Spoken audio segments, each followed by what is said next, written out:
pro-Palestinian protests at two college campuses here in Orange County. I'm Gaurav Chintamidi at UCI, and coming up, I'll have a live report on what the students are demanding. Former President Trump held in contempt of court today. Find out how much he will have to pay for violating a gag order in his hush money trial. And a local organization finds a new way to bring fresh and nutritious foods to seniors here in Orange County. Stay tuned for that story, your Fenestra forecast, and your Panther Sports Roundup, all just ahead on Chapman News. From Dodge College of Film and Media Arts, this is Chapman News. Good afternoon, everyone, and welcome to Chapman News. I'm Gavin Nguyen. And I'm Alexander Konyarts. We begin today with pro-Palestinian protests by students on two Orange County college campuses. They're happening at the University of California, Irvine and Cal State Fullerton. Chapman News reporter Gaurav Chintamidi is live at UCI and joins us with more. Thanks, Gavin and Alex. The UCI chapter of Students for Justice in Palestine is organizing an encampment for Gaza. As you can notice behind me, there are several tents, and students have been camping here for hours. Some students have even been here present for over 24 hours since midnight. If you look closely, you'll observe that there are several flags, Palestinian flags, and there's several flyers as well. On the other side of the barricade, there are several SJP students who are actively protesting for Palestine. They're chanting Free Palestine and Intifada. We talked to students who are a part of the protest, and they are demanding the university divest itself from any funds that benefit Israel. Let's take a look.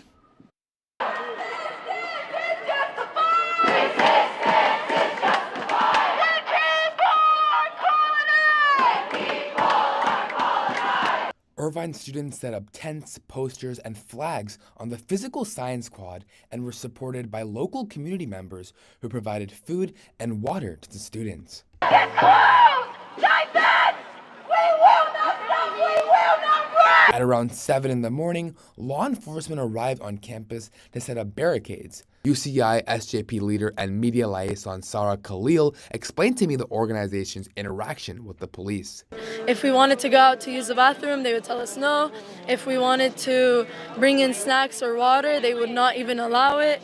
Irvine Mayor Farah Khan condemned the action of law enforcement and issued a statement in support of the students, where she stated, quote, "I am asking our law enforcement to stand down. I will not tolerate any violations to our students' rights to peacefully assemble and protest." Students continued to chant Free Palestine as they stood in solidarity. We are determined to stay as long as it takes to get our demands done, and we are depending on our community. We want the community to show up. We want everyone to support, and because it's for a humanitarian cause, a genocide that is happening. Not too far from UCI's campus, Cal State Fullerton's SJP also organized an emergency protest. An SJP leader who wanted to remain anonymous explained the necessity of divestment.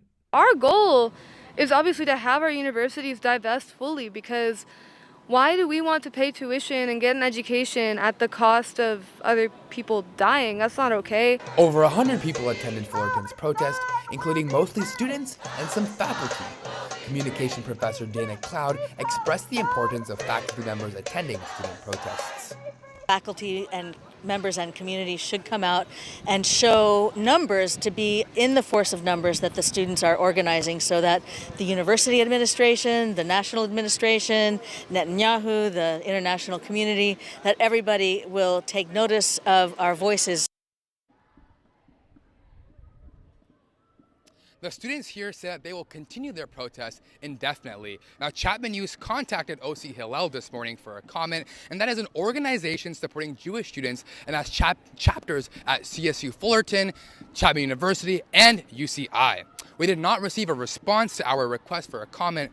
Meanwhile, at Chapman University, Students for Justice in Palestine are planning a demonstration on campus tomorrow, and the group Students Supporting Israel will host an event on Thursday where they will have two speakers, two members of the Israel Defense Force. This is Gaurav Chintamidi reporting live from UCI. Now back to you at the desk. Thanks, Gaurav. Nationally, colleges around the country are cracking down on pro-Palestinian student protesters, with some calling in police to clear the crowds.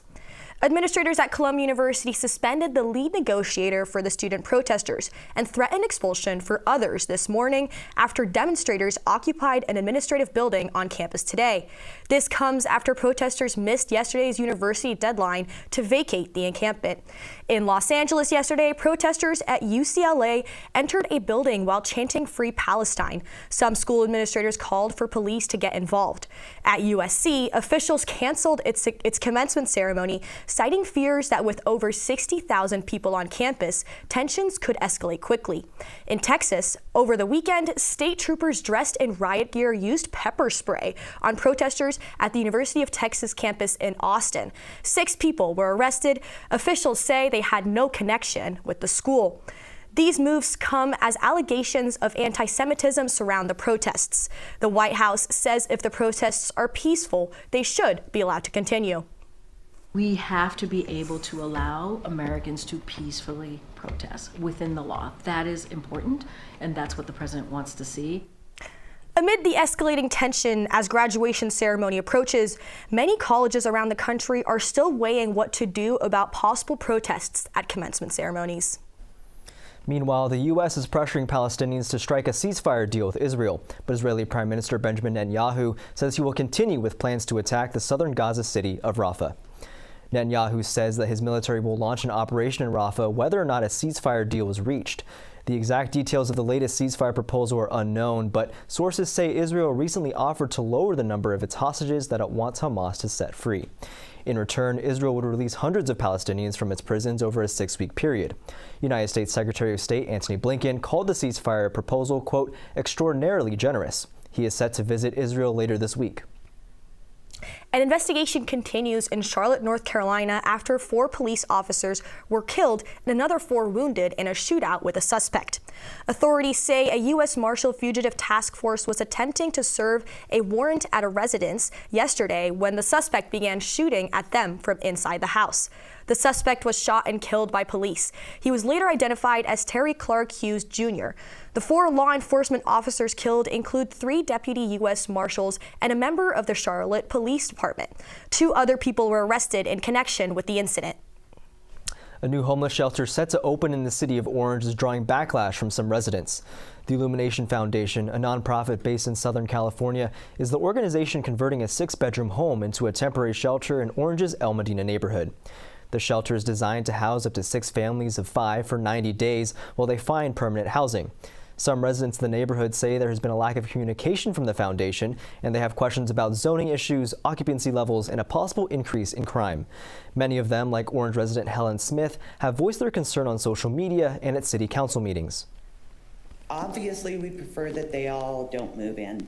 Being one of the houses that borders the property, this is going to affect us and our whole neighborhood. As you've heard, our property values. The Illumination Foundation did not respond to requests for comment. Former President Donald Trump has been held in contempt of court for violating the gag order in his trial in Manhattan. Trump is charged with covering up payments to former adult movie actress Stormy Daniels, who alleges she had an affair with Trump.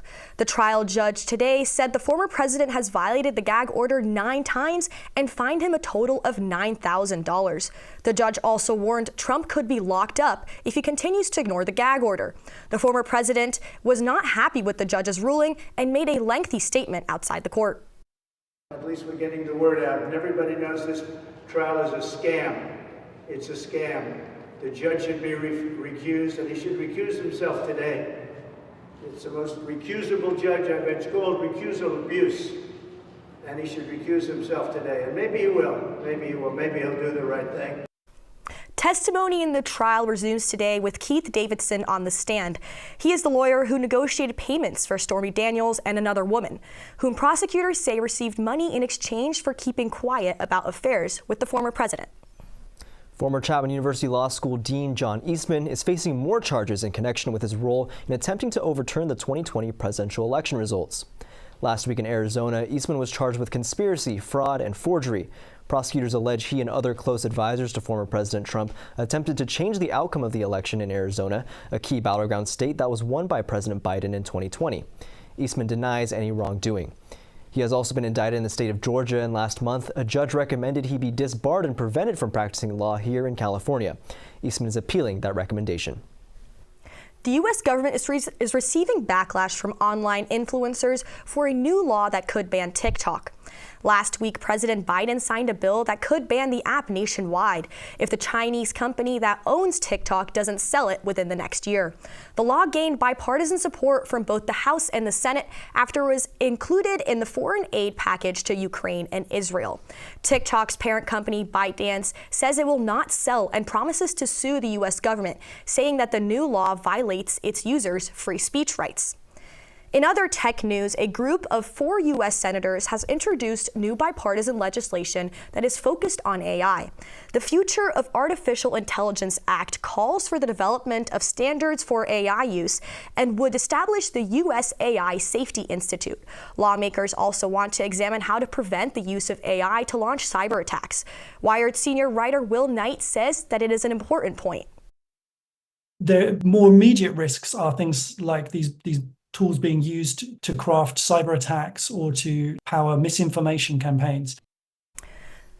The bill would also encourage more collaboration between government and the private sector to develop AI test beds. The Orange County Water District is treating a new water well in the city of Orange for chemical contamination. The well, known as Well 28, is located at the corner of Maple Avenue and Lemon Street in Orange. The water well is being treated for PFAS, which are a large group of chemicals often used in nonstick cookware and clothing. The EPA limits PFAS at 4 parts per trillion, which is the equivalent of 1 drop of water in 20 Olympic-sized swimming pools. Orange County Water District Executive Chris Olson reassures residents that this well will produce safe drinking water. Your drinking water is complying with all state and federal drinking water regulations.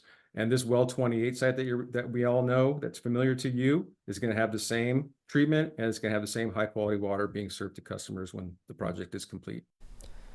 Drilling and setting up treatment has cost $12 million. The well is set to open this September. Coming up, wildfire season has arrived here in California. Find out how some OC communities are taking goat task ticks approach to prevention. Happy last day of April, everybody. Let's go ahead and take a look at weather conditions. I'm Luis Avila. First up, forecasters are predicting a hotter than usual summer. Also, we'll be seeing above average temperatures all week long, sunny and clear. I'll have that in your local forecast coming up after the break.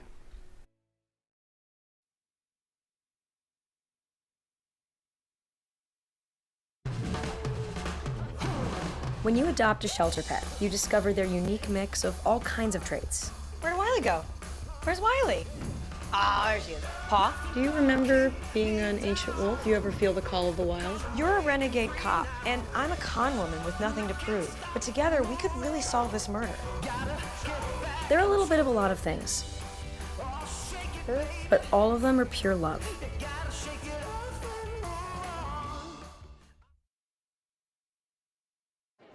The black truck?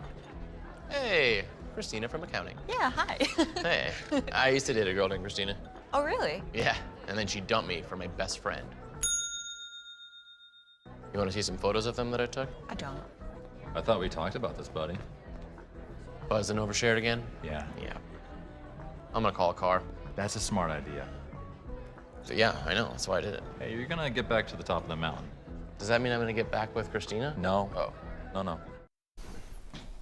Disneyland cast members will hold a vote on whether to join a union. Organizing efforts have been ongoing since February, but it wasn't until last week organizers with the Actors Equity Association announced they had collected signatures for more than 2/3 of Disneyland's 1,700 performers. The National Labor Relations Board will conduct the vote in late May or early June. Performers will be one of the last groups of workers in Disneyland to unionize. More than 21,000 other employees at the Anaheim Park are already represented by more than a dozen unions. Santa Ana is fighting back against a program that city officials say could harm its residents. The Needle Exchange program is run by the state public health department in partnership with a local substance abuse clinic. Supporters say by supplying sterile syringes to drug users, the program helps prevent the transmission of diseases like HIV. According to city documents, the program proposes it will deliver about 300,000 syringes, but discard nearly 100,000. The Santa Ana City Council, including member Phil Becerra, opposes the program, saying it poses a risk to the county. If this program were to operate in Santa Ana, its harm would spread beyond our city limits. The needles distributed here would find their way throughout the cities of Orange County. The Voice of OC reports the council has directed the Santa Ana city manager to look into how the city can fight the approval of the program. A new government report says U.S. fertility rates are now the lowest in more than a century. Preliminary data from the Centers of Disease Control indicate the birth rate dropped for all age groups between 2022 and 2023. Experts say there are many reasons for the decline. Barbara Kalura is the CEO of Resolve, a nonprofit that helps women with infertility. Kalura says there are options for those struggling to conceive. It might not be medical treatment. It might be adoption. It might be other routes to parenthood. And then it might be a decision that says, you know what, we're not going to build our family through having children. It's going to be the family of our choice. The government report also indicates cesarean deliveries, more commonly known as C-sections, are on the rise and becoming more common with low-risk births. C-section rates are the highest they've been since 2013. In other news, Baltimore police say a former high school athletic director used AI to frame his school's principal. 31-year-old Dejon Darien faces multiple charges after police say he used AI to create a recording which impersonated the principal. Making racial and anti-Semitic comments, police say Darien was retaliating against the principal, who had launched an investigation into possible mishandling of school funds. Authorities arrested Darien at the Baltimore airport and say he had a firearm in his possession at the time. Officers with the Maryland Transportation Authority took Mr. Darien into custody this morning at BWI Thurgood Marshall Airport as he was attempting to board a flight. School officials say they will seek to fire Darien, who is charged with theft, retaliation against a witness, and stalking. I was happy to finally get some warm weather this weekend. Me too, and I'm wondering if that sunshine, that warmth, if it's going to stick around for a while or if it's going away soon. Yeah, that's actually a great question. I wonder if our weather anchor, Luis Avila, can tell us a little bit more about that. Thank you, Gavin and Alex. Yes, well, I have good news for you. We'll be seeing warm conditions all week, and summer is no exception. That's because the National Oceanic and Atmospheric Administration is forecasting an unusually hot summer for most of the U.S. The NOAA released a map showing large portions of the country in red and orange, meaning those areas can expect to see warmer than average temperatures. Some forecasters are saying that summer could end up being one of the hottest on record. Now, on top of the heat, forecasters are predicting drier conditions in western and central portions of the country, as you can see on the map below. This is raising concerns as it could exacerbate drought conditions and wildfires here at home and across the western U.S. Forecasters say climate change and likely La Niña are the cause. And so if you weren't a fan of the cooler weather we've been having recently, well, you might just be very soon. But first, let's go ahead and take a look at current conditions outside right now. There we see 75 and clear, sunny here in orange. There we have the iconic Chapman University sign, which we'll be seeing a lot of because seniors are taking their graduation pics. Let's move on to our national forecast. Starting off on the West Coast, 54 Seattle, 63 in San Francisco. In Sin City, I'm betting temperatures will be reaching 90 degrees and very hot. Phoenix, 95, will be summer there. 73 in Denver. Moving on to the Midwest, 66 in Minneapolis, 72 in the windy city of Chicago.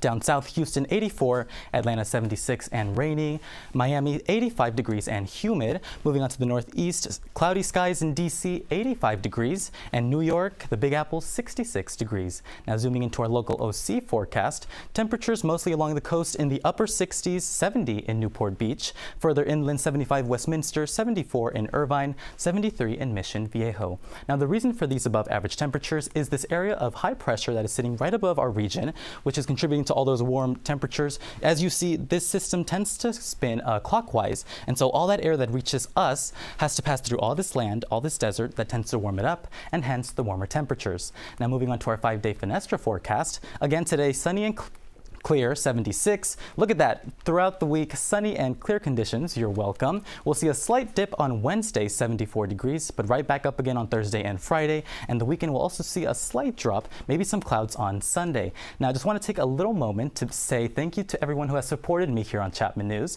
including my mom and dad who are watching just in the other room. It's been incredible working with everybody here in the studio on Chapman News. Quite the unforgettable experience. And so with that, I just want to say, from the Weather Department, for the very last time, and for the last time live on your screens, I'm Luis Avila for Chapman News. Back to you at the desk. Louise, thanks so much. That's great to know about the higher temperatures this summer, because as temperatures rise in Southern California, so do the chances for wildfires. Some communities in Orange County are enlisting the help of a special type of fire prevention. Chapman News reporter Mona Patterson has the story.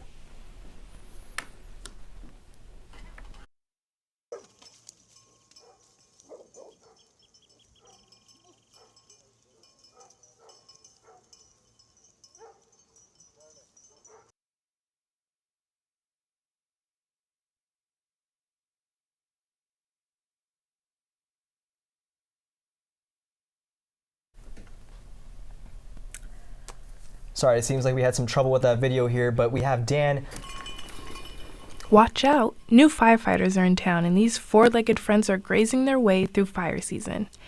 Sage Environmental Group is an environmental organization right here in Orange County, enlisting the help of hungry goats in clearing hillsides overgrown with vegetation and preparing them for the wildfire season. I spoke with the founder, Alyssa Cope, and asked her, why goats? This is 100 acres. We manage this site with about 100 to 140 goats. To have manpower even attempt to manage that type of acreage and maintain native habitat would be next to impossible. Goats are especially useful in reaching rugged terrain, navigating rocky hillsides, and reaching vegetation in hard-to-reach areas that may be inaccessible to firefighters. 11 dozen goats will graze the Anaheim Hills, eating away at the brush and invasive species on over 100 acres. For California communities close to large hillsides like this, it's especially important to stay ahead of the fire season. According to CAL FIRE, there were over 600 wildfires in 2023. They're doing here is going through it and really allowing the native habitat to survive, which is much more fire retardant than the exotic species, which really can burn very hot and fast. Not only are the goats helping with fire prevention, but they are also native plant landscapers, helping to eat away invasive plant species, an activity that has been coined as goatscaping. These hungry animals have become the go-to for wildfire prevention across California, saving the environment and fighting wildfires one graze at a time. What an awesome story there. I'm Dan Batson. Coming up next on the Panther Sports Roundup, it's race weekend in Miami, plus the latest on our local teams. Stay tuned for that and much more after the break.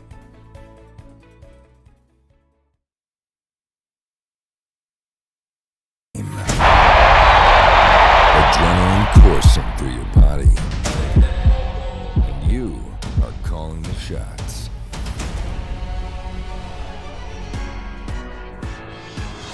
Feel the power as you control the game's narrative. From commentator to camera virtuoso, replay wizard to unyielding director. There is no better experience than being in the moment. Challenge your limits and embrace the electrifying rush that comes with the crowd's roar. You never know the epic plays you will capture and the masterpiece you could make. You could be an amateur learning on the fly or a pro wanting to expand your skills. You will always fit in. And what better place to broadcast your skills than in sports? Never knowing what is coming next and always coming across something new. Join the Chapman Sports Broadcasting Network and experience the thrill of life. Just in time for summer, full access to the San Onofre Surfing Beach has been restored. The restoration of the popular beach in San Diego County, including repairs caused by storm damage and drainage issues, has now been completed. It was a joint effort by the California State Parks Department and Camp Pendleton. This means the park road and beachfront parking area are now accessible to cars. The San Onofre Surfing Club joined the cleanup efforts, cleaning out brush and grading the road. Visitors now can expect 100 parking spots and full access to the famed surfing spot all year round. Construction is starting on a new train line that will take people from Las Vegas and Southern California in less than half the time it takes to drive. The groundbreaking ceremony took place last week with Transportation Secretary Pete Buttigieg on hand. The railway received over $3 billion from a bipartisan infrastructure funding bill. The project will be built and operated by Brightline West, which claims the electric train will run at speeds of up to 200 miles per hour. Company President Sarah Watterson says the project is a historic moment for the U.S. That every major city in the rest of the world, they are connected by high-speed rail. You can go London to Paris, you can go Milan to Rome. Brightline West's sister company operates the only other high-speed railway in the country, which is located between Orlando and Miami. The new train line is expected to be open by 2028. You know, Gavin, I recall last week sports anchor Dan Batson said he had some fire picks for the NFL draft. I wonder how he did. I was thinking the very same thing, Alex, and we have the pleasure of him joining us for another week. Dan, how did that Thursday night turn out for you? You know, I can proudly say that I got 5 out of 6 picks correct, only missing out on Joe Alt to the Chargers, so I was pretty happy watching on Thursday. What do you guys think? Well, we stuck along with your guesses, and, you know. We trusted you. Yeah. It's a passing grade. Yeah, glad you put your trust in me, but let's focus on sports for this week, in this week's edition of the Panther Sports Roundup. I'm Dan Batson, and here's what's going on in the world of sports. First, the fastest race on Earth is taking its next pit stop in the U.S., with fans from across the globe flocking to the street circuit. Last week, you saw our team's coverage of IndyCar in Long Beach, but its older and bigger brother, Formula One, will be in Miami for its next leg of racing. Max Verstappen has been the one to watch all season, as he's won all but one race this year and holds the record for fastest lap on the circuit. But given Lando Norris's performance in China, you may see another podium for him in the McLaren. In any case, you can catch all of this weekend's action on ESPN Plus and ABC. Now let's bring it back locally, and the Los Angeles Lakers did have a glimmer of hope after avoiding the sweep, but last night the Nuggets put an end to their season for good. The Lakers were back in the Mile High City and looked strong throughout the first half, scoring 53 while holding the Nuggets to just 50. The Lakers were led, of course, by the king himself, LeBron James, who scored 30 points with 11 assists. But it was Jamal Murray, once again, who came clutch for the Nuggets. I'm feeling some kind of weird deja vu, and it's because there was yet another Jamal Murray game winner. With just 3 seconds to go, Murray hits the go-ahead jumper and ends the Lakers' season. The Nuggets now look forward to facing off against the Minnesota Timberwolves on Saturday. Now let's go from the hardwood to the ice, as our LA Kings are also in some troubles of their own. The Kings are in their first series against the Edmonton Oilers, and after their shutout loss on Sunday, they trail by 2 games. The Kings have succeeded in getting shots on goal, but falter on both the power play and defense. They thrive in the attacking third, scoring well from the house and beyond when led by veterans like Anze Kopitar. Now it's up to Kings coach Jim Hiller to find a way to beat the Oilers on their road to keep their playoff hopes alive. Let's bring it back to our Chapman Sports, as Chapman softball took 2 out of 3 games in the team's most recent series with Cal Lutheran. The Panthers lost the first game 7-2, but came back to win the next 2 games. Senior Simi Lowers pitched a total of 5.2 innings with 7 strikeouts and 3 earned runs. She is our athlete of the week. Earlier this month, Lowers had her first career no-hitter in a 2-game series against Laverne. While Chapman lost the first game 2-1, Lowers gave up no walks and struck out 6. As she approaches the end of her college career, the health sciences major says she has enjoyed all the parts of her final season. It's been great getting to know everybody on the team, and each year, you know, you get new freshmen, so it's like I meet more people, have these lifelong friends, and I really enjoyed that. And it's also like my last chance getting to play softball, so I've really enjoyed getting to play at this higher level and finish on a high note here. Chapman softball will compete next on Friday at 3 p.m. at Claremont Mudscripps College. Now, with only a few weeks left in the season, you better go see those Chapman student athletes while you can. For the Panther Sports Roundup, I'm Dan Batson, and I'll see you next week live in the field. Back to you, Gavin. Thanks, Gavin. Thanks, Dan. Still to come, all is that old is new again. Well, take you to a new local store where you can find some vintage gems. I'm Tess Martinelli, and speaking of shopping vintage, why were low-rise baggy jeans a fashion staple in 2004, a fashion sin in 2014, and cool again in 2024? Stay tuned and I'll tell you all about the changing fashion trend cycles.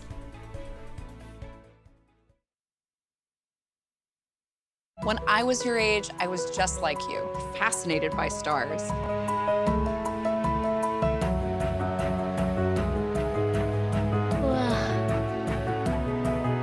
But now I get to search for life in the universe. And who knows, maybe life is looking for us too. So we're like aliens to them? Yeah. Does anyone want to be a scientist now? I do. Awesome. We need more girls in STEM. Maybe we can find aliens. We know the number of Americans over the age of 65 is growing at an unprecedented rate. Many of those in that demographic are vulnerable to food insecurity and have a lack of access to transportation. One local organization is working to combat this with a program that offers free nutritious food to low-income seniors.